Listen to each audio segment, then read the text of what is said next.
सभेला उपस्थित असणारे राजाराम कांचन, प्रतापराव गायकवाड, मंगलदास बांदल, महादेव कांचन, सुनील कांचन, संतोष कांचन, दिलीप वालेकर, रवी बापू काळे, दिलीप दादा काळभोर, हेमलता बडेकर, अलंकार कांचन, शुभम कोमणे, विकास जगताप, अमित कांचन, पूनमभाई चौधरी, चारुशीला कांचन, उत्कर्ष गोते, चंदन सोंडेकर, दादा पाटील पराटे, रामदास चौधरी, दादासाहेब सातव, सुभाष काळभोर, जीबी चौधरी, अभिजित बोराडे, श्रीकांत कांचन, स्वप्नील डमडरे, रोहिदास उंद्रे, निखिल तांबे, रवींद्र कंद, रोहिदास टिळेकर, राजेंद्र कोरेकर, सुधीर फराटे,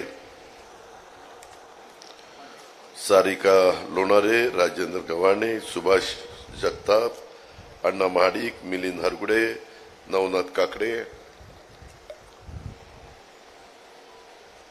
जय स्कंद, एल बी कुंजीर, बाळू चौधरी, अक्षय शिंदे, रंजिता गाडवे, ज्योती थोरात, लोचन शिवले, अक्षय अडराव, नितीन गोते, शामराव गावडे, विपुल शितोळे, रवींद्र कंद, कीर्तिताई कांचन, संचिताताई कांचन, विकास राजकर, मोहन जवळकर, मोरेश्वर काळे, माझ्या उरळी कांचन, पंचक्रोशीतील जमलेले सर्व सन्माननीय पदाधिकारी, महायुतीचे घटक पक्षांचे सर्व सहकारी, प्रतिष्ठित नागरिक, पत्रकार मित्र, बंधू भगिनींनो, माझ्या तरुण मित्रांनो, आपल्याला सगळ्यांना माहिती आहे की देशामध्ये सगळीकडे सार्वत्रिक निवडणुका लोकसभेच्या लागल्यात. पहिला, दुसरा, तिसरा टप्पा संपलेला आहे. 14 टप्पा आपला 13 तारखेला आहे आणि त्यामध्ये आपलं पुणे लोकसभा, शिरूर लोकसभा आणि आपली मावळ लोकसभा. इथं अनुक्रमे शिवाजीराव आढळराव पाटील, मुरलीधर मोहोळ आणि आपले श्रीरंगप्पा बारणे अशा आपल्या जिल्ह्यातनं हे 3 जण उभे आहेत. आणि आता मी ठरवलंय की आजपासून ह्या तिन्ही लोकसभा मतदारसंघामध्ये उद्याचं मतदानाचा आधी 48 तास प्रचार बंद होतो तोपर्यंत थांबायचं. मित्रांनो, अनेकदा मी उरळी कांचनच्या परिसरामध्ये आलोय, अनेक सभा घेतल्यात. तुम्ही पण मला जवळपास 33 वर्ष झाली. तुम्ही मला 91 साली इथनं खासदार म्हणून निवडून दिलं होतं. बारामती लोकसभा मतदारसंघामध्ये हा उरळी कांचनचा सगळा परिसर होता. तेव्हापासून तसं माझा आणि तुमचा थोडा बहुत डायरेक्ट इनडायरेक्ट संबंध यायला लागला. अनेक चढउतार आपण बघितले, अनेक जिल्हा परिषदेच्या निवडणुका, अनेक आमदारकीच्या, खासदारकीच्या निवडणुका, सहकारी संस्थांच्या निवडणुका, बऱ्याच निवडणुकीमध्ये आपण एकमेकाच्या समोर आलो. एकमेकाचं म्हणणं आपण ऐकून घेतलं. जनतेला जे योग्य वाटलं ते जनतेने करण्याचा प्रयत्न केला.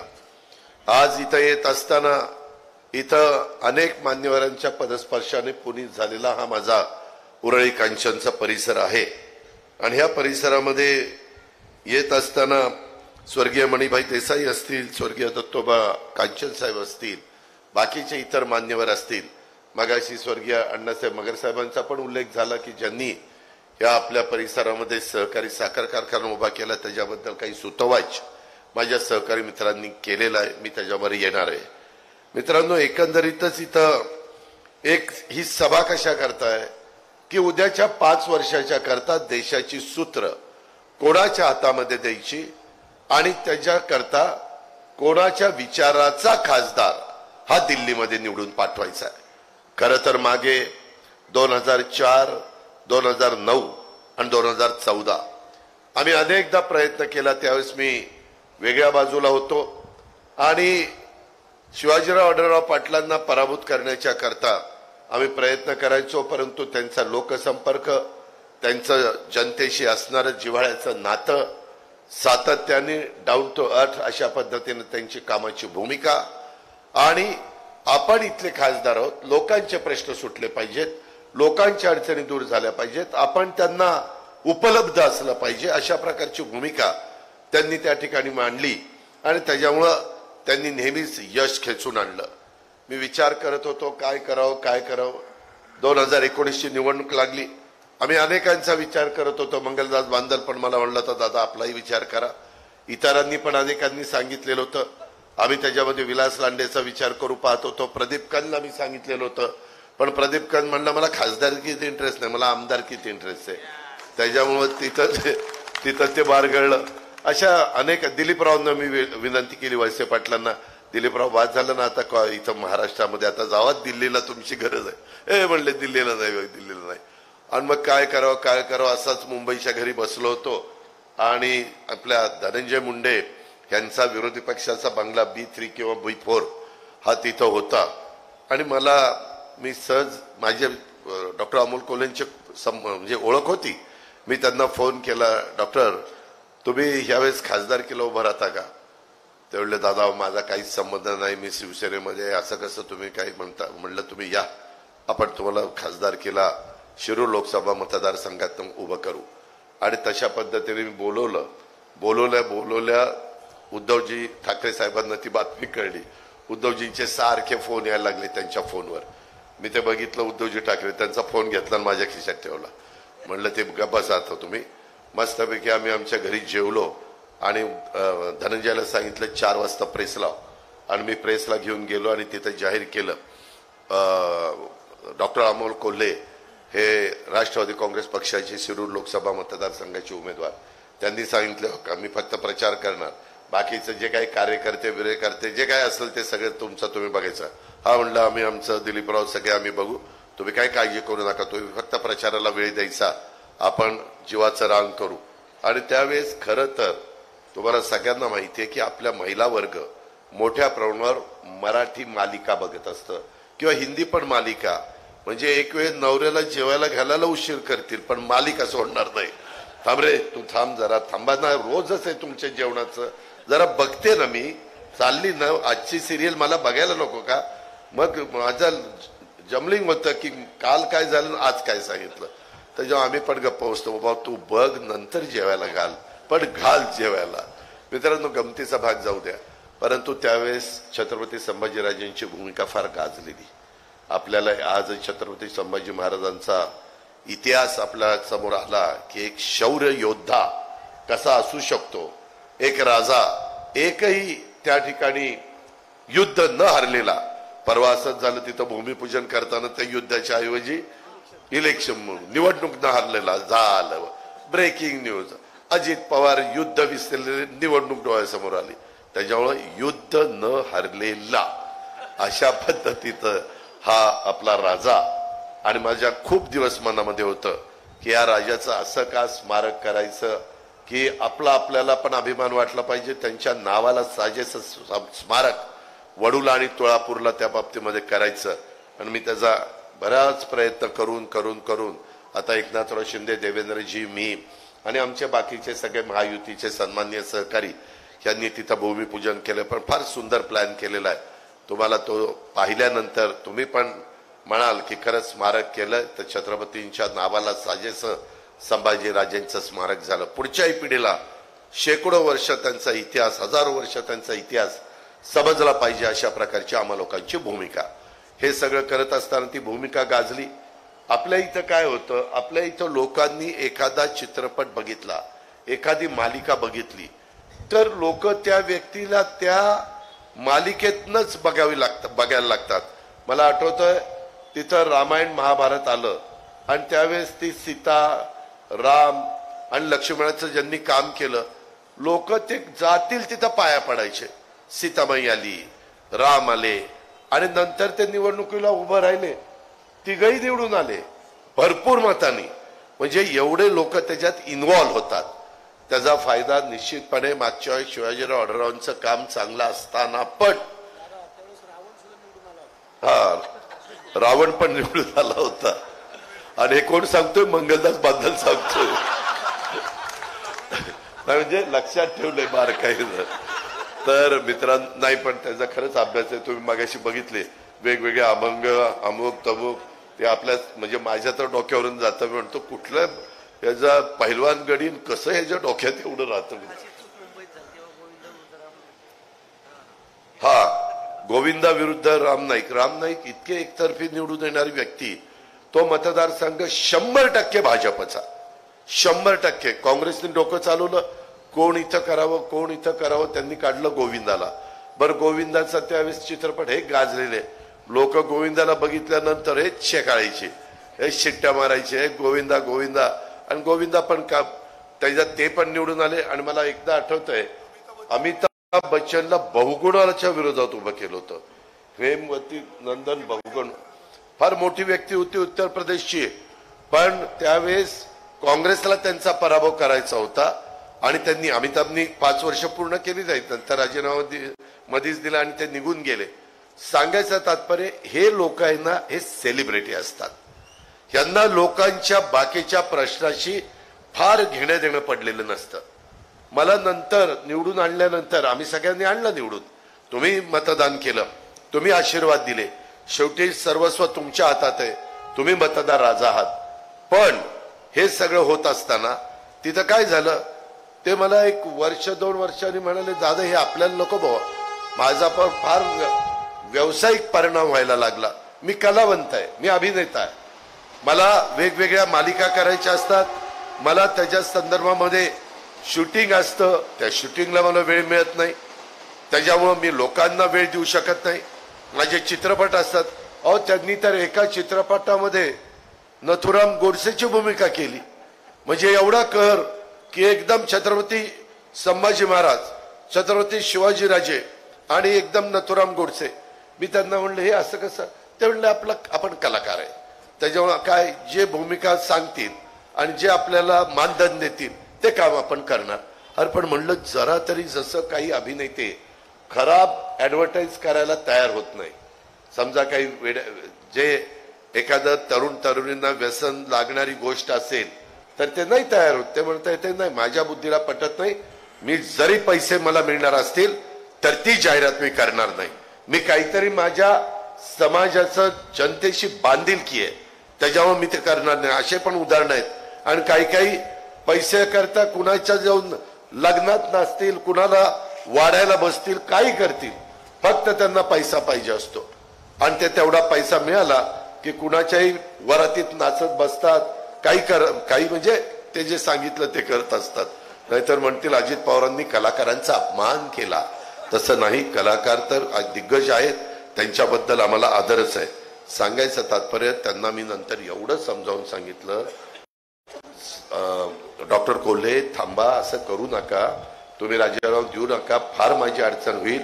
लोक मला पण बोलतील तुला कळत नव्हतं का, तू कस काय असा उमेदवार आणला.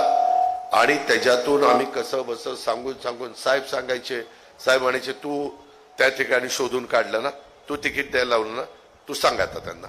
आणि अशा पद्धतीनं कसं बस ते 5 वर्षाच्या करता बाबाला राजीनामा न देता तिथं थांबायला सांगितलं. मित्रांनो, त्याच्यामध्ये किती वेगवेगळ्या प्रकारच्या त्यांनी भूमिका केल्या आणि किती वेगवेगळे डायलॉग मारले, तरी ते कलावंताचं काम आहे. सामाजिक क्षेत्रामध्ये काम करणं हे राजकीय क्षेत्रातल्या माणसाचं काम आहे. आणि ते व्रत शिवाजीराव आढळराव पाटलांनी स्वीकारलेलं आहे. त्यांनी त्याच्यामधनं ते पूर्वाश्रमीचे तर राष्ट्रवादी काँग्रेस पक्षाचे स्थापना झाले, ते आंबेगाव तालुक्याचे अध्यक्ष होते. मला वाटतं भीमाशंकर सहकारी साखर कारखान्याचे चेअरमन म्हणून पण त्यांनी काम केलं. त्याच्यामुळं तसं आम्ही आणि ते फार काही दूरचे असण्याचं काही कारण नाही. माझी तुम्हाला विनंती आहे की यावेळेस पण आम्ही असाच पद्धतीचा विचार केला. आणि यांनी तर मला सांगितलं होतं की मी राहणारच नाही. त्याच्यामध्ये वेगवेगळ्या पद्धतीनं मला ज्यावेळेस मी अनेक वर्ष पवार साहेब सांगतील ते ऐकत आलो, परंतु नंतरच्या काळामध्ये 30 वर्ष उलटून गेल्यावर मी साहेबांना म्हणलं की साहेब आता तुम्ही थोडंसं, आम्ही प्रफुल्ल पटेल, सुनील तटकरे, मी, त्याच्यामध्ये जयंत पाटील पण आमच्यात होते, आम्ही सगळेजण, भुजबळ साहेब, हसन मुश्रीफ, दिलीप वळसे पाटील, खूप जण, 80% लोक, आमचं सगळ्यांचं म्हणणं एकदा तर 100%नी सांगितलं, साहेब आता उद्धव ठाकरे साहेबांचं सरकार पडलेलं आहे, आम्हाला असं वाटतं की आपण भाजप बरोबर तुम्ही बाहेरनं पाठिंबा दिलेला होता 2014ला, नंतर मग काय झालं, तुमच्या मनात बदल झाला. 2000 त्यावेळेस तुम्ही त्यांना सांगितलं की तुम्ही शिवसेनेला बाजूला करा. अमित शहा म्हणले मी शिवसेना, आमची अनेक वर्षाची मैत्री आहे, आम्ही बाजूला करणार नाही. ते होऊन बाजूला गेले तर गोष्ट वेगळी. त्यावेळेस बारगळलं. सांगितलेलं आहे जर सत्ता असेल तर बहुजन समाजाच्या शेवटच्या माणसाला तुम्ही न्याय देऊ शकता. सर्व जाती धर्माच्या लोकांना तुम्ही न्याय देऊ शकता. विदाऊट सत्ता तुम्ही न्याय देऊ शकत नाही.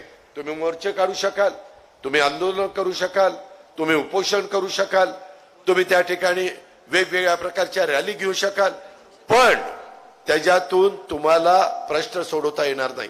आणि तुम्ही बघा, चव्हाण साहेबांची राजकीय कारकीर्द काढली तर एकदा अपवाद वगळता चव्हाण साहेबांनी नेहमी सत्तेच्या बरोबर राहण्याचा प्रयत्न केला. तो स्वतः करता केलेला नव्हता, तो समाजाच्या करता केलेला होता. माझा मागासवर्गीय असेल, माझा आदिवासी असेल, किंवा माझा अल्पसंख्याक असेल, ओबीसी असेल किंवा बहुजन असेल, ह्या सगळ्या समाजाच्या करता त्यांनी काम केलेलं होतं. मित्रांनो, तुम्ही पण मला अनेक वर्ष अनेक पदं दिली. बँकेचं 7 वर्ष चेअरमन केलं, वेगवेगळ्या पद्धतीनं तुम्ही मला आमदार केलं, खासदार केलं, राज्यमंत्री, मंत्री, 5 वेळेला उपमुख्यमंत्री, बहुतेक विरोधी पक्ष नेता, बहुतेक पदं ही मला तुम्ही त्या ठिकाणी मिळवून दिली. तुम्ही ताकद माझ्या पुणे जिल्ह्यातल्या जनतेने, पिंपरी चिंचवड, पुणे शहरातल्या नागरिकांनी माझ्या पाठीशी उभी केली. मी कामाचा माणूस आहे, मला उगीच गप्पा मारायला आवडत नाही. एक गाव 2 तुकडे कधी कधी मी सांगत असतो, त्यावेळेस काहींना वाईट वाटतं, पण मित्रांनो, व्यवहारी दृष्टिकोन ठेवला पाहिजे. उगीच कुणाला तरी बरं वाटावं म्हणून वेळ मारून द्यायची, पण नंतर त्याची किंमत मोजावी लागती. उरळी कांचनकरांनो, एकंदरीतच या परिसरामध्ये महात्मा गांधी असतील किंवा अनेक मान्यवर महापुरुषांचं वास्तव या उरळी कांचनला राहिलेलं आहे. परंतु आता उरळी कांचनचं चित्र बदललंय. हे चित्र बदलत असताना आज तुम्ही तुमच्या पुढं, महायुतीच्या उमेदवाराच्या पुढं जे उमेदवार आहेत त्यांना खरोखरीच खासदारकीमध्ये रस नाही, त्यांना अभिनेत्यामध्ये रस आहे. मी त्यांचं तोंडावर देखील मी सांगायला कमी करणार नाही. मित्रांनो, मी ज्यावेळेस ही राजकीय भूमिका आम्ही सगळ्यांनी घेतली, आमच्या घरी मी बसलो होतो, सगळे होते, डॉक्टर कोल्हे होते, अशोक पवार होते, सगळ्यांनी अफिडेव्हिट करून दिली. मला सेकंड केला भुजबळ साहेबांना, सगळ्यांना, की चांगला निर्णय आपण हा घेतला पाहिजे. सगळेजण माझ्या बरोबर शपथविधीला आले. कोल्हे साहेबांनी देखील बाईट दिला. अशोक तर मला म्हणत होता, दादा सत्ता असल्याशिवाय काही खरं नाही, आणि सतत मला सांगणाऱ्यापैकी तो एक होता. पण ज्यावेळेस शपथ घेत असताना पहिली मी घेतली, दुसरी भुजबळ साहेबांनी घेतली, तिसरी का चौथी दिलीप वळसे पाटलाचं नाव आलं, तिथं गडी बिथरला. या बाजूला एक आमदार होता, ह्या बाजूला एक आमदार होता.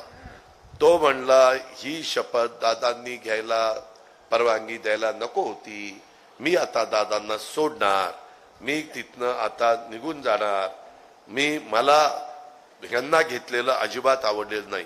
आता बघा, ही काही एवढा मोठा नेता आहे का? दिलीपराव वळसे पाटलांना घेतलेलं मला आवडणार नाही. अरे काय, तुला निवडून आणण्याच्या करता मी जीवाचं रान केलं बेटा, आणि तू अशा पद्धतीच्या गप्पा मारतो. त्याच्यामध्ये आता काही पण इथं येऊन काहीतरी सांगितलं की मी पवार साहेबांचा निष्ठावंत आहे, साहेबांसाठी मी आमदारकीचा राजीनामा द्यायला तयार आहे, अमकं तमकं. अरे कशाचं आलंय काय? सगळी तुझी अंडी पिल्लं मला माहिती, काय तू गप्पा मारतो? उगीच मी आपला कुणाची भावकी आहे म्हणून नको त्याचं काही निंदा झालंच ते करायला. भावकी उन्हाच्या वाटेकरी असती मला माहिती आहे, पण म्हटलं कुठं आता ह्याच्या हे करता. मित्रांनो, काही खरं नाही.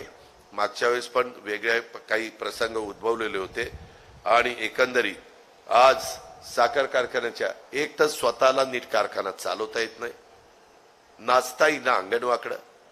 त्याच्यामध्ये आता कारखाना बंद पडला, दादांनी बंद पाडला. अरे दादाचा काही उद्योग आहे का कारखाने बंद पाडणं?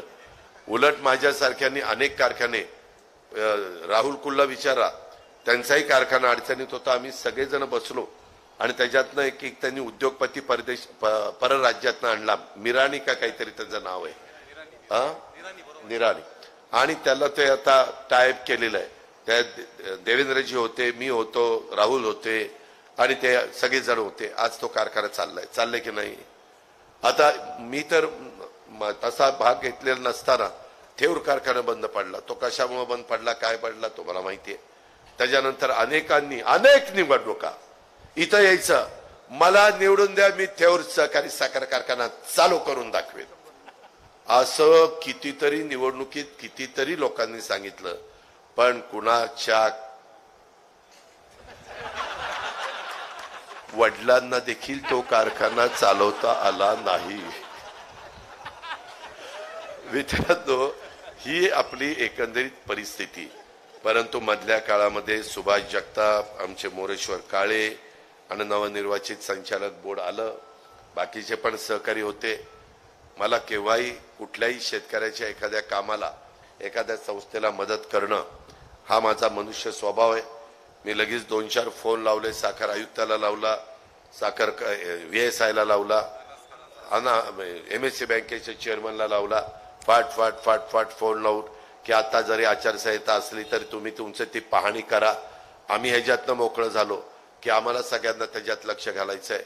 एक इथल्या हवेली तालुक्याचं ते वैभव आहे आणि हवेली तालुक्याचं वैभव आमच्या वडीलधाऱ्यांनी उभं केलेले, आमच्या अतिशय महत्वाच्या लोकांनी, म्हणजे ते मणिभाई देसाई असतील, अण्णासाहेब मगर असतील, दत्तोबा अण्णा कांचन असतील, अशा अनेकांनी त्याला उभं करण्याचा प्रयत्न, इव्हन शिवाजीराव घुले असतील, अशा अनेकांची नावं घेता येतील. त्यांनी सगळ्यांनी आपण परीनं तो चालवला. परंतु नंतर काही अडचणी आल्या. ठीक आहे, अडचणी येतात. कधी काही दुष्काळ पडतो, कधी ऊस कमी पडतो, कधी मॅनेजमेंटच्या काही चुका होतात आणि संस्था अडचणीत येतात. परंतु मी माझ्याही भागातल्या सोमेश्वर सहकारी साखर कारखाना अडचणीत आल्यानंतर मी तो ताब्यात घेतला 92 साली. मला सगळ्यांनी सांगितलं, माझ्या वरिष्ठांनी सांगितलं, तू कशाला ताब्यात घेतलं, हे नाही चालवता येणार, हे फार डबडर झालेलं आहे. म्हणलं नाही, चालवायचा. आणि चालवला. आता महाराष्ट्रात पहिल्या 5 कारखान्यात तो आहे. 3,350 रुपये भाव दिलाय. FRP तर दिलीच आणि काहीतरी काल परवा पुन्हा 100 रुपयाचा हप्ता दिला आणि अजून पुढे दिवाळीला पण देणार आहे.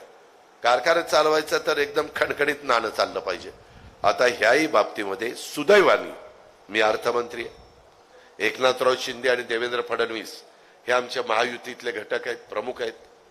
त्यांना एखादी गोष्ट सांगितलं तर तेही सकारात्मक असतात. त्याच्यामध्ये अर्थमंत्र्याची जबाबदारी महत्वाची असते, कारण गॅरंटी द्यायची असते.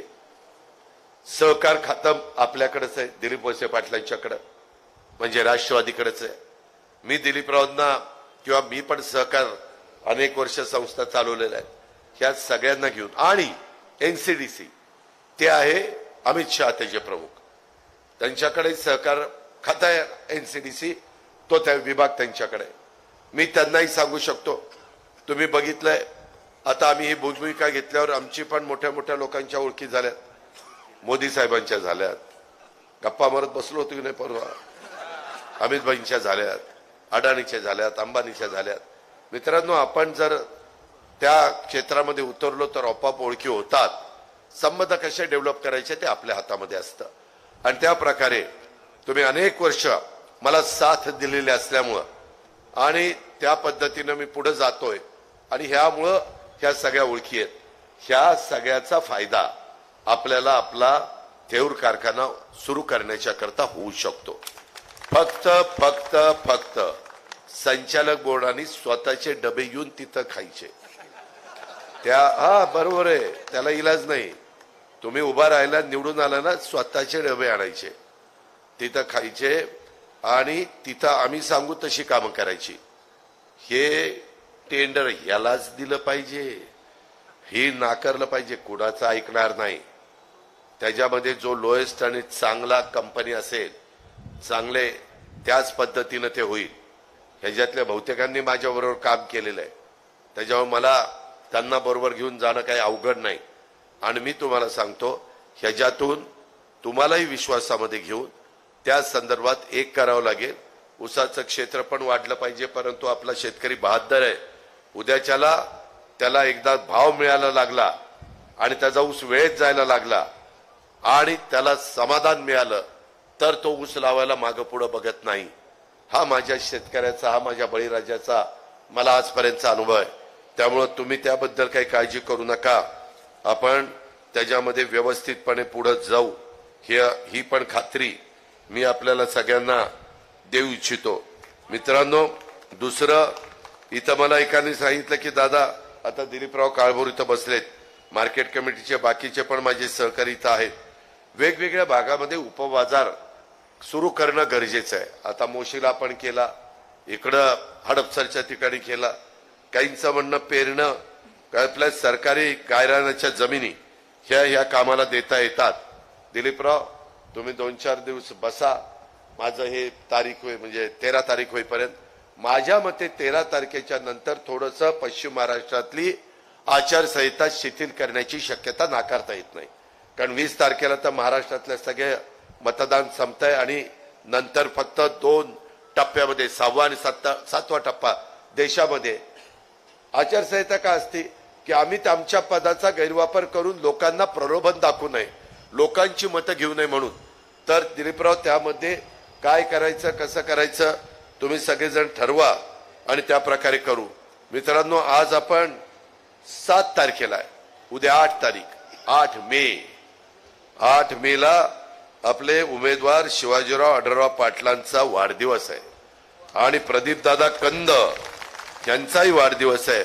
मी दोघांच्याही वाढदिवसाच्या निमित्तानं व्यक्तिशः माझ्या वतीनं आपल्या सर्वांच्या वतीनं मी त्यांना मनपूर्वक हार्दिक शुभेच्छा देतो। Many happy returns of the day उद्याच्या करता ह्याही शुभेच्छा देतो आणि त्यांना दीर्घायुष्य लाभावं, त्यांच्या हातनं समाजाची चांगली सेवा घडावी अशाही प्रकारची परमेश्वराची प्रार्थना करतो। मित्रांनो, ह्या सगळ्या बाबी करत असताना मला आपल्याला एक सांगायचंय की इथं पवार साहेबांची पण सभा झाली। पवार साहेब माझे नेते, त्याबद्दल दुमत असायचं काही कारण नाही, पण मित्रांनो, नेहमी प्रत्येकाचा काही ना काही काळ असतो। आज पवार साहेब काल आजारी होते, परवा पण त्यांना नीट बोलता येत नव्हतं। मला आठवतंय 2004ला पवार साहेबांना असाच गंभीर आजार झाला। आम्ही साहेबांना सांगितलं, मी आर पाटील, भुजबळ साहेब, दिलीप वळसे पाटील, जयंत पाटील, पदमसिंह पाटील, मधुकर पिचड आणि विजयदादा, आम्ही सगळ्यांनी सांगितलं, साहेब तुम्ही दवाखान्यात जाऊ, ऑपरेशन करा, आम्ही ही सगळं सांभाळतो। साहेबांनी सांगितलं, सभेत फॉर्म भरला, सुरेश गुले आठवत असेल, परवा आपण जिथं सभा घेतली होती सुनेत्राची तिथंच सभा झाली आणि सांगितलं की मी आता जातोय दवाखान्यामध्ये, मला ऑपरेशन लगेच करायचंय, सेनापती नाहीये, सैन्याने लढायचं। सैन्य लढलं ना। आज एवढे उष्णता आहे, एवढा त्रास होतोय, साहेबांना आधार दिल्याशिवाय साहेब चालू शकत नाही आणि हे बाकीचे जी काही चौकट त्यांच्या आजूबाजूला आहे, साहेब इकडे चला सभेला, साहेब तिकडे चला सभेला, सगळीकडे सभेला घेऊन जातात। त्यांना काही वाटत नाही की आपण साहेबांना सांगावं की साहेब नको, एखादी सभा घ्या, परंतु तुम्ही विश्रांती घ्या, उन्हाची तीव्रता वाढलेली। आज तर मी मगाशी बातमी बघत होतो, कुठल्या तरी धाराशिव का कुठेतरी सोलापूरला रांगेत मतदार उभा असताना सनस्ट्रोक झाला, जागेवर गेला, तो मृत्युमुखी पडला। काळजी तुम्ही पण सगळ्यांनी घेतली पाहिजे। पाणी जास्त प्या, पाणी प्या आणि उन्हाचं आणि त्यामध्ये काळजी घ्या। उन्हात कारण नसताना जाऊ नका। आपल्या इथं मताची टक्केवारी कमी झाली, ऊन एवढं होतं की मी बघितलंय मताची टक्केवारी पण कमी झाली। आपल्याला पण त्याच्यामध्ये लक्ष द्यावं लागेल। साधारण मला आता लेटेस्ट नाही पण 5 वाजेपर्यंत महाराष्ट्रामध्ये 53% मतदान झालं, कर्नाटकात 66%, आसाममध्ये 74%, मध्य प्रदेशला 62%, 5 वाजेपर्यंत आज दादर नगर हवेली 65%, पश्चिम बंगाल 74%, गुजरात 55%, उत्तर प्रदेश 55%, गोवा 72%, बिहार 56%, आसाम 74%, छत्तीसगड 66%, अशा प्रकारचं मतदान झालंय। आपल्याला सगळ्यांना, महायुतीच्या कार्यकर्त्यांना माझी विनंती आहे, भाजप, शिवसेना, राष्ट्रवादी काँग्रेस, आरपीआय, आठवले आरपीआय, त्याच्यामध्ये खरात, कवाडे, आमची शेतकरी सदासहकोतांची शेतकरी संघटना, रासप, मनसे, बाहेरनं पाठिंबा, बिनशर्त अशा अनेक पक्ष त्याच्यामध्ये आहेत। त्याच्यावर त्या सगळ्या कार्यकर्त्यांनी मताची टक्केवारी आता ह्याच्यातनं तरी आपण काही बोध घेतला पाहिजे आणि त्याच्यातनं टक्केवारी कशी वाढेल याकरता देखील आपण सगळ्यांनी मदत करावी अशी माझी तुम्हाला विनंती आहे। मित्रांनो, आज साहेबांनी सांगितलं की बाबा 72,000 कोटीची कर्जमाफी केली. आम्ही सगळ्यांनी मनापासून समाधान व्यक्त केलं. मित्रांनो, ती कर्जमाफी होती देशाच्या शेतकऱ्यांची. 2014ला देवेंद्रजी मुख्यमंत्री झाले, त्यांनी मी विरोधी बाकावर होतो, त्यांनी कर्जमाफीची घोषणा केली फक्त महाराष्ट्राची 35,000 कोटीची. देशाची 71,000 कोटी, एकट्या महाराष्ट्राची 35,000. नंतर देवेंद्रजींचं सरकार गेलं, नंतर आम्ही सरकारमध्ये आलो, त्यावेळेस आम्ही पुन्हा 27,000ची कर्जमाफी केली, 27,000 कोटीची. म्हणजे संधी मिळाल्यानंतर आम्ही पण शेतकऱ्याच्याच पोटी जन्माला आलो. आम्ही पण लहानपणापासून शेती बघितलेली. राजकारणात यायच्या आधी मी पोल्ट्री चालवली, डेअरी चालवली. आज पण मी सकाळी मतदान केल्यावर माझ्या रानात चक्कर मारली, मग मी बाकीचे कामं करत बसलो. मला शेती करायला आवडतं. मला शेतीचा प्रत्येकाला कसला नाद असतो, तसा आपल्याला शेतीचा नाद आहे. दुसरा काही नाद नाही, चौफुला बिपुलाचा नाहीच नाही.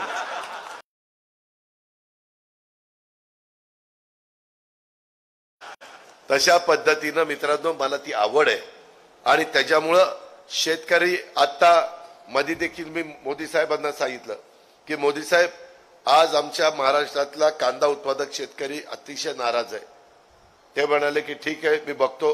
ते गेल्यानंतर त्यांनी कांदा निर्यात चालू केली की नाही. आज महाराष्ट्रातल्या माझ्या शेतकऱ्याला ऊसाचा भाव चांगला मिळतो. त्याला एकमेव कारण आहे, मोदी आणि अमित शहानी एफआरपी दरवर्षी वाढवली. आणि आम्हाला त्यांनी काय सांगितलं, बंधन आहे, देशामध्ये 31 रुपयाच्या आत कुणीही साखर विकायची नाही. सुरेशराव, अशा प्रकारचं बंधन पूर्वी कधी नव्हतं. दादा पाटील, आपण पण ह्या क्षेत्रामध्ये वावरलेला आहात. आम्ही साखर 17, 18, 19 विकलीये.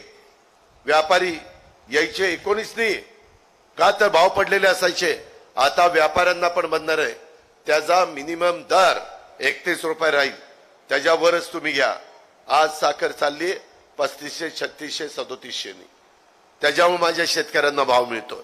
त्याच्यावर इन्कम टॅक्स लागला होता, मुद्दलन व्याज होतं. मुद्दल 10,000 कोटी, व्याज 15,000 कोटी, 25,000 कोटी. 25 वर्ष आम्ही हेलपाटे मारत होतो. आमच्याच्यानी काही पी चिदंबरम, A.K. अँथोनी, एक त्याच्यामध्ये प्रणव मुखर्जी, कुणालाही ते काढता आलं नाही. आम्ही साहेबांना घेऊन जायचो, साहेब प्रयत्न करायचे, परंतु उत्तर मिळत नव्हतं. आता मात्र राधाकृष्ण विखे पाटील, देवेंद्रजी, हर्षवर्धन पाटील असे काही मंडळी अमितभाईंकडे गेले. अमितभाईंनी बघितलं, त्यांना प्रश्नाची जाण होती. गुजरातला पण तो प्रश्न होता. त्यांनी सांगितलं मुद्दल पण माफ आणि व्याज पण माफ. कुणाला करता आलं नाही. ते शेतकऱ्यांच्या डोक्यावरची टांगती तलवार काढून टाकली. मित्रांनो, काही कामं आम्ही 1 रुपयामध्ये पीक विमा शेतकऱ्याचा उतरवला की नाही? उतरवला. 0% व्याजाने कर्ज पुरवठा महाराष्ट्रामध्ये मी अर्थमंत्री झाल्यानंतर दिला की नाही? 10 रुपये शेकड्याने लोक नंदीवाले आणि माकडवाल्याकडे जायचे, पैसे उचलायचे. आता 0% व्याजाने वर्षभरात फक्त परतफेड करा. थकवलं तर 12% व्याज. आर्थिक शिस्त लागली पाहिजे. शेवटी आपण सवयी कशा लावतो त्या पद्धतीने सवयी लागतात. आणि म्हणून या प्रकारे निर्णय राज्य सरकारमध्ये बसलेले असताना आम्ही घेतले. त्याच्या संदर्भामध्ये मध्ये पोलीस पाटील आले, त्यांचं मानधन वाढवलं. अंगणवाडी मधल्या महिला मानधन वाढवलं. आशा वर्कर्स मानधन वाढवलं.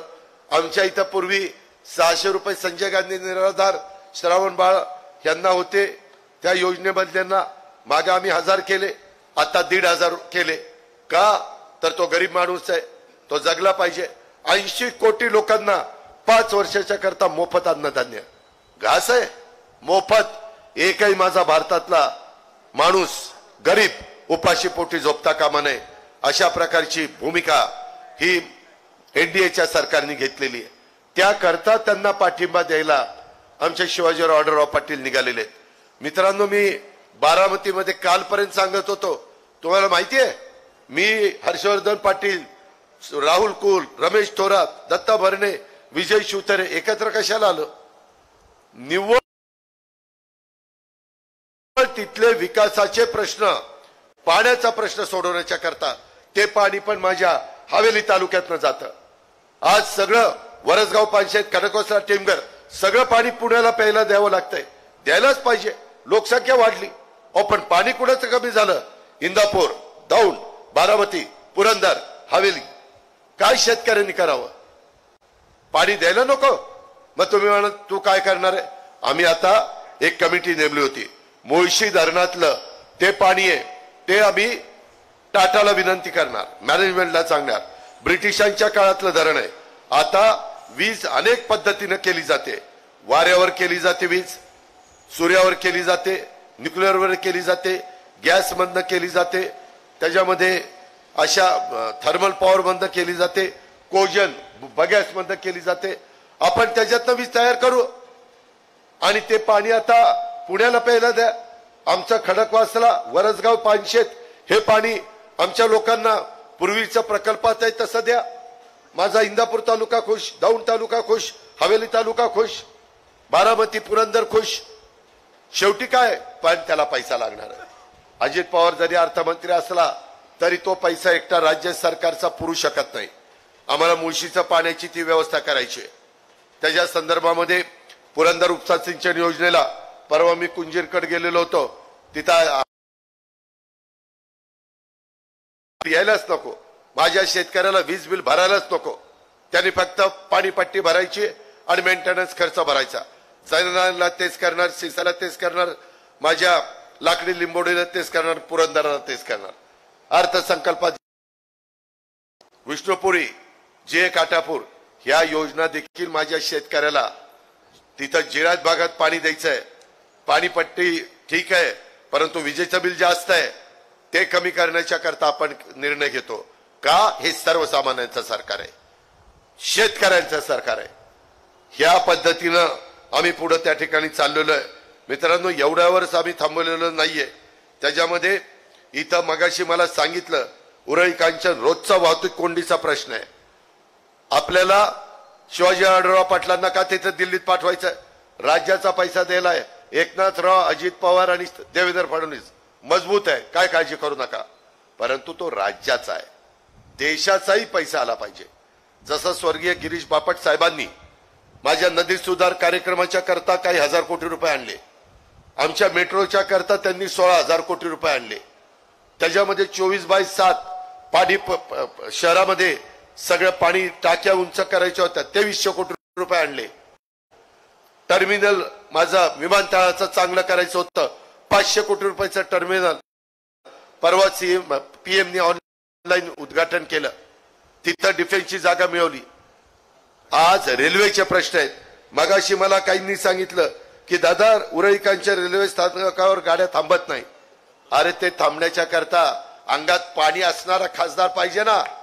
त्याच्याकरता शिवाजीराव आढळराव पाटलांच्या घड्याळाच्या चित्राच्या शेजारचं बटन दाबा.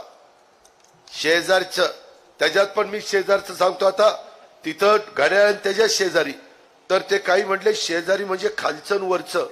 अरे म्हटलं काय रे तुमच्या त्याच्यामध्ये. मग आता काय सांगू, ते घड्याळाचं चिन्ह आहे, त्याच्या पुढचं काही पण काढतात. तो काय म्हणजे काय सुपीक डोक्यातनं काय कल्पना येतील एकेकाच्या. पण घड्याळाच्या पुढचं बटन त्या ठिकाणी दाबा आणि यांना दिल्लीला पाठवा. आपल्याला त्यांना दिल्लीला पाठवून पुणे नाशिक रेल्वे ही आढळराव पाटीलच करू शकतात. डॉक्टर कोल्हेंना करता आली नाही. ते म्हणायचे राव मी विरोधी पक्षाचा आहे, तिथं कुणी माझं ऐकतच नाही. मग ऐकत नाही का तर कशाला गेला तिकडे? ऐकणाऱ्यांच्या बरोबर जायचं होतं ना. मी कसं ऐकणाऱ्यांच्या बरोबर गेलो? कशा करता गेलो? लाल दिव्या करता गेलो नाही, शेवटच्या माणसाकरता गेलो. त्याने काही काम आणलं की आपण करणार. झटका. त्याच्यामध्ये मित्रांनो, विद्यमान खासदारांनी त्यांची उपस्थिती पण फार काही चांगली नव्हती. उरळी कांचन मध्ये आणि माझ्या वाघोली मध्ये वाहतुकीचा प्रश्न आहे. नितीन गडकरींनी काही प्लॅन केलेला आहे, त्याकरता केंद्राच्या विचाराचा खासदार गेला पाहिजे. मी तुमच्याकरता एकनाथराव, मी आणि देवेंद्रनी रिंग रोड 170 कोटीचा घेतलेला आहे. पुणे आणि पिंपरी चिंचवड त्याच्यातनं पण वाहतुकीची बऱ्यापैकी कोंडी सोडायला मदत होणार आहे. हे मी अतिशय आता टेंडर प्रोसिजर झालंय, सगळ्याला मान्यता दिल्या, जमिनी ताब्यात घेतल्यात, जमिनीला पैसे राज्य सरकारने दिलेत. आता 20,000 कोटीचा प्रोजेक्ट आहे, 10 टेंडर काढलेले, 10 भाग केलेले. का तर काम लवकर उरकावं. चांगल्यातल्या चांगल्या कंपन्या L&T असेल, शापूरजी पालनजी असेल, जे लवकर काम करतील त्यांना टेंडर द्यायचा आमचा प्रयत्न आहे. ह्या पद्धतीनं आपल्याला पुढे जायचंय. त्याच्यामुळं ते काम वाहतुकीची कोंडी आम्ही तुम्हाला सोडून देऊ. राज्य सरकारचा आम्ही प्रयत्न करू, केंद्राचा तुम्ही शिवाजीराव प्रयत्न करतील. मेट्रो आपल्याला मेट्रो लोक म्हणजे उरळी कांचन पर्यंत आणावं लागेल, तिकडे वाघोली पर्यंत न्यावी लागेल, तिकडे चाकण पर्यंत न्यावी लागेल, तिकडं चांदणी चौकाच्या पुढे न्यावी लागेल, तिकडं आंबेगाव पर्यंत न्यावी लागेल, इकडे सासवड पर्यंत न्यावी लागेल. हा प्लॅन त्याच्यात 20% राज्याचे, 20% केंद्राचे, 10% कॉर्पोरेशनचे, अशा पद्धतीचा तो प्रोजेक्ट, 50% वित्तीय संस्थांचे. हा प्रोजेक्टला पण आम्ही मान्यता त्या ठिकाणी देण्याच्या करता पावलं उचलू. त्याकरता तुमची सगळ्यांची साथ हवी आहे. तुमचं एकंदरीत राहणं, तुमचं एकंदरीत जगणं सुखकर करण्याच्या दृष्टिकोनातनं ह्या सगळ्या गोष्टी करू. त्याच्यामध्ये पुरंदर उपसा सिंचन योजना फीडर मंजूर करणं, जागा मिळालेली आहे, कृष्णा खोऱ्याची जागा दिलेली आहे, ते खातं देवेंद्रजींच्याकडे आहे.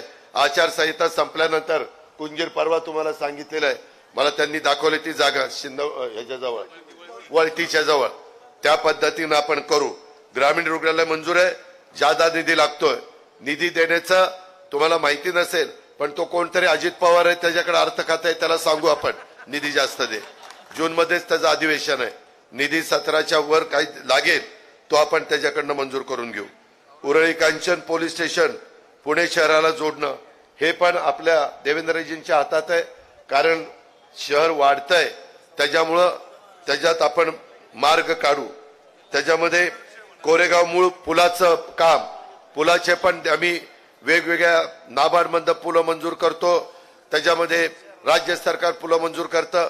परवा मागेच मी आचारसंहिता लागायच्या आधी 382 कोटीचा पूल का 87 कोटीचा पूल करमाळा आणि आपला इंदापूरचा मी मंजूर करून दिला. काम टेंडर पण निघालं. रिंग रोडचं मी सांगितलं. अशा अरे ते सगळं झालं रे. ते सारखे शिवाजीराव म्हणतात वेळ झाली, वेळ झाली, वेळ झाली, वेळ. ते काय आपल्याला वेळ कळत नाही, पण ते उमेदवाराला फार वाटत असतं आपली पुढची सभा वेळेत व्हावी, सगळं उरकावं वगैरे वगैरे. त्याच्यामुळं मित्रांनो, उरळी कांचनकरांनो, माझा शब्द आहे, तुमचे हे आता मी सांगितलेली कामं हा अजित पवार तुम्हाला करून देईल. तुम्ही फक्त उद्याच्या 13 तारखेला कुठल्याही खोट्या नाट्या प्रचाराला, जातीपातीचा नात्या गोत्याचा विचार न करता आपण घड्याळाच्या समोरील बटन दाबण्याचं काम करावं आणि शिवाजीराव आढळराव पाटलांना प्रचंड बहुमताने विजय करावं, हीच विनंती करतो आणि थांबतो. ग्रामपंचायतच्या वतीने महिला